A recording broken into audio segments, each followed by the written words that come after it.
Hi, this is Estelle Rubio in the studio. This is a special lockdown version of my normal tutorials because from today you can get Logic Pro 10 with all the bells and whistles for a free 3-month trial. So I thought it'd be quite nice to kind of do something that's aimed at kind of kids or teenagers or just an adult who's a complete beginner. So I really will be showing some of the absolute basics with first getting to grips with it, including how to download. So before you hack your parents' Mac, you need to make sure you've got a minimum of 6 gigs free on your drive, even to download the program itself. And then there's a potential of an extra 63 gig, which is loads, so many sounds and samples and loops and drum sounds, everything you could possibly want to make that hit record. And you can choose to download either the whole 63 gig, or you can actually just choose to select a few different, because they're kind of grouped together in kind of packages, so you can choose world music or the remix pack. And it's really clear. You can go to the website, apple.com, and there is a Logic Pro special window. The link is on my Twitter and my Facebook if you need it. And basically, it's very easy to kind of follow the steps. It tells you how to download it. It's a very easy process. So let's get into the first window that will appear when you open a new, what we call Logic document. So you can see already it tells you to select an audio track. So we're just going to focus on audio tracks for the moment. There are other types of tracks we will go into later. But for the moment, let's just hit create and create an audio track. You can double click under that track and create new tracks. But what we're going to get started with first is loops. So I mean, dance music, most modern music, is kind of created from a series of loops which are then kind of built up and broken down to create a song. So we're going to look at getting that first loop started where, you know, you have the essence of your idea. So loops are over here in the top right corner where we've got the little loop section. So we're going to go there and click. Okay, so we've got so many sounds. We've got everything, kind of world music, human drums, so many different kind of sounds to audition. So if you're feeling a bit overwhelmed by this, you can just choose to search by genre. So if you click genre, you'll see it's got a little bit of something for everyone. We've got jazz, we've got funk, we've got urban, we've got house, and then that goes into deep house and electro house. So, you know, there's really something for everybody. So I make house music, so I'm going to click house music, and now it just gives me all of the loops that are from that genre. So you can just audition them by clicking. It's a bit full on. Bit more mellow. So you've got everything from these little kind of tiny hi-hats to some really kind of full-on synth sounds, and I've chosen a few to just give you a little introduction. Rolled up beat. So I thought this was quite a nice simple beat. So it's as easy as, but you can just pick it up and drag it into your arrangement window.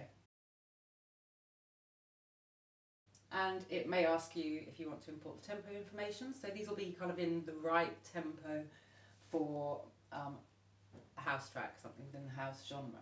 The next thing I'm going to show you is there's a little kind of grey section just above where we've just dragged that region. That's the name that we call these little loops.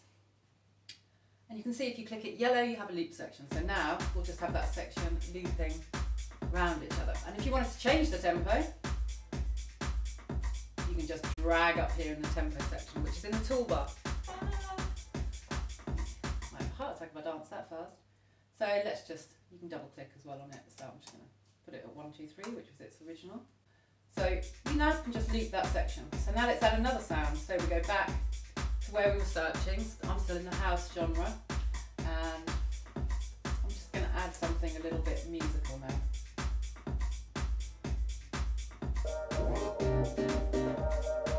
Quite like this sound. So I'm just going to drag it in. And you can see, even if I drag on an empty track, it creates that track for me. So that's quite cool. And now if you're a singer and you wanted to start Logic to create some backing tracks for when you're going to be singing along to your hit song, then you might want to change the key, or maybe you want to kind of play along to something that you've written on guitar already and it's a specific song and you want it to, you know, harmonically match. So let's just have a look at some of the ways that we can change the key. So down here, right at the bottom, next to the little speaker, we have something that enables us to change the key. So that was originally an A, but I want it in C sharp. So now I can audition. And you can hear now the key has changed, it's a lot higher. Try another one. B. This is quite nice and mellow sound. I'm going to stick with C sharp. Let's hear it. The drums. Oh, now what happened there? Okay, so when I dragged it into the main arrange window, it reverted back to a different key. So I'm going to show you how you set the master key change. So this is really important, and it's a little bit of a hidden window. So here we go. Kind of tiny window that we need to open there. Look where it says the letter C. C being a musical key. I can go to C sharp. I can select OK. It'll automatically play in C sharp, which is the key that I selected. Now what's great about this now is that any loops that you audition, like we were doing earlier, will now fit in the same key as the one that we've just chosen. Okay, so now I'm going to add another sound. I'm going to choose a bass sound, and we're going to add that sound just to show you how this works. Oh, I quite like that. That sounds really kind of housey. So you can pretend you're in a nightclub even if we can't actually go in one. Let's see how it works on our track.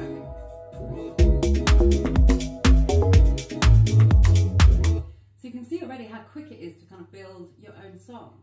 Now, a little word of warning. Already we've got 3 sounds. And once you add a vocal on top, that's 4 sounds, and that's about as many as your ear can actually handle. So try not to add more at this stage. We will later on in some more of my tutorials look at kind of building and breaking down the song.